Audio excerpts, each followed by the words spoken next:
Hello, my dear beloved children. So, let's continue our conversation about how the reptilian program to enslave humanity is carried out in practice.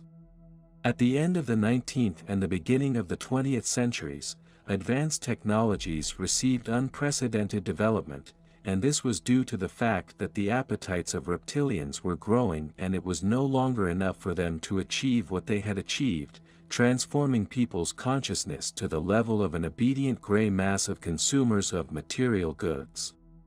They decided to establish total control over each person in order to gradually turn people into their servants, literally. For these purposes, the best minds of mankind were involved and a worldwide global network, the Internet, was developed. Now, under this beautiful sign, the reptilians could implant everything they needed into people's minds. In just a few decades, they have hooked the vast majority of humanity on the Internet. Many people are no longer able to do without it.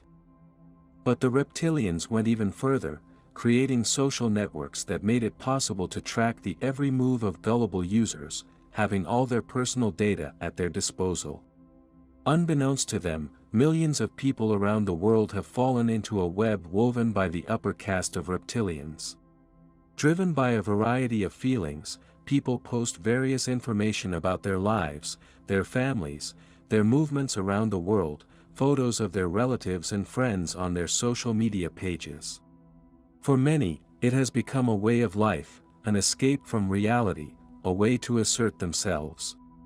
Not understanding what energy is, and not realizing that neither time nor distance is an obstacle to it, people unwittingly put themselves, their loved ones and children in mortal danger by posting numerous photos and stories about themselves on the Internet, which become available to outsiders.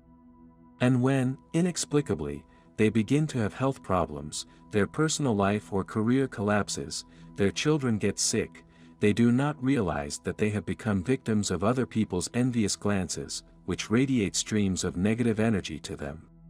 What is popularly called the evil eye and black envy is in fact a powerful release of destructive negative energy that penetrates into the subtle bodies of a person and then settles on the physical plane in the form of diseases and life problems.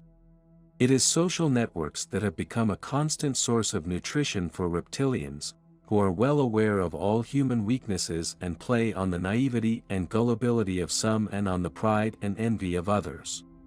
But their worst crime was the creation of websites that awaken base human passions. The reptilians have achieved their goal by making man an obedient consumer of what the Internet offers them, rather than their own divine soul, which many people have already forgotten.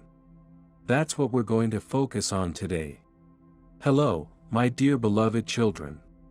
So, it's time to talk to you about how relationships between people should develop at the junction of two worlds. I see that many of you cannot find a foothold, and sometimes a necessary compromise, in your desire to live according to the new universal laws, while still in the dualistic world with its firmly rooted system of relationships. In the three-dimensional world, duality is especially evident in the relationships between people. Since childhood, you have been accustomed to dividing everyone into friends and foes, friends and enemies, good and evil, greedy and generous, truthful and deceitful, direct and cunning, hardworking and lazy, and so on ad infinitum. Often, the stigma attached to a person can drag on for the rest of his life, even if he or she has already changed many times. Why is this happening?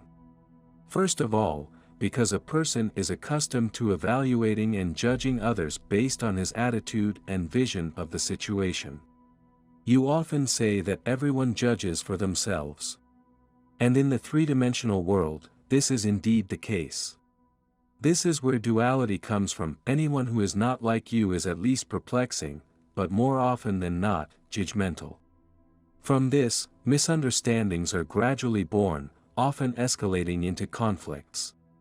And if a person can choose friends in accordance with his views on life, interests, and spiritual level, then he must learn to accept relatives, work colleagues, neighbors and other random people with whom he encounters life as they are, otherwise his life will turn into a continuous confrontation.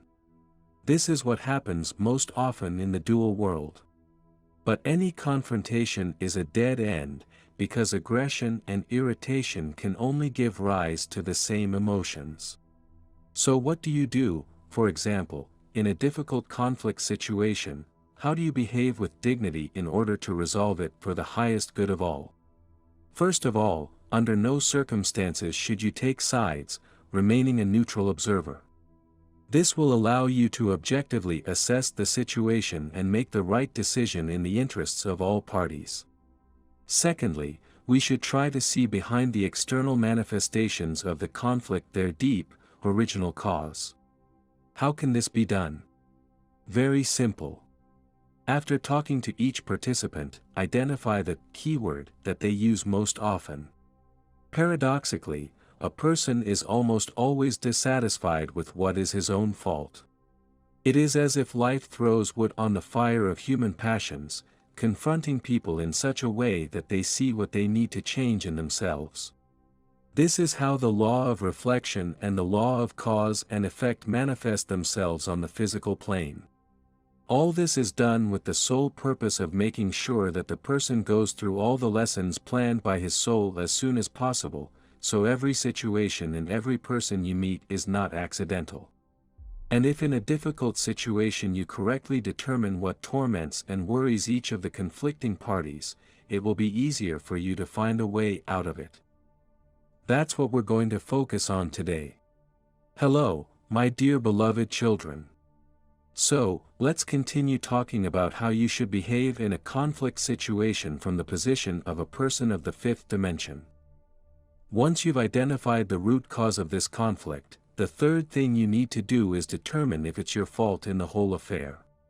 But you need to do it very objectively, because it is possible that you also played a role in what happened. The fourth step is a thorough analysis of the actions of all parties involved from the point of view of universal laws, which will help you to identify the entire chain of cause and effect of what happened. And only after you fully understand and feel the reasons that prompted people to bring their relationships to a critical point, you can move on to the fifth step, a heart-to-heart conversation with each of them individually. Why separately? First of all, because a protracted conflict cannot be resolved overnight, and in order for a general conversation to take place, people must be ready for it. And this is where the biggest difficulty arises for you. You have to do a jewelry job, to reach the heart of a person, using those concepts and those words that he can perceive. If, for example, you begin to sprinkle esoteric terms and tell about the laws of the universe to a completely material person, you will only push him away from you and further aggravate the difficult situation. Therefore, before you start the conversation, determine for yourself the degree of his spiritual knowledge and then adjust yourself as you go. Do not forget to call on all your heavenly helpers for help before starting a conversation and fill the space with the energy of light and love. And most importantly, always take into account the characteristics of the person's character, which is the key to a successful conversation. With someone, you need to speak softly and delicately so as not to offend him, and with someone, on the contrary, you should be firm, since he can perceive softness as weakness. But in any case, you must be extremely friendly, sincere and open, so that your interlocutor feels your warmth and heartfelt participation in his fate. Always try to resonate with the person you're talking to, even if you feel that their vibration is incomparably lower than yours. This does not mean that you are stooping to his level, but that you are aligning the energy field that you are both in, averaging it so that your communication is harmonious. Before such a meeting, be sure to make a session for its successful resolution for the common good of all and fill the room where such a meeting will take place with the energy of light and love. It is very important that you already have a ready-made solution that would suit everyone. People should feel your inner strength and at the same time your sincere participation in their fate. Become the unifying principle for them that will help them take the first step towards a new life, from duality to unipolarity. And when that happens, don't lose sight of them, gently but persistently adjust their behavior so that they can stay at the height you helped them climb. That's what we're going to focus on today.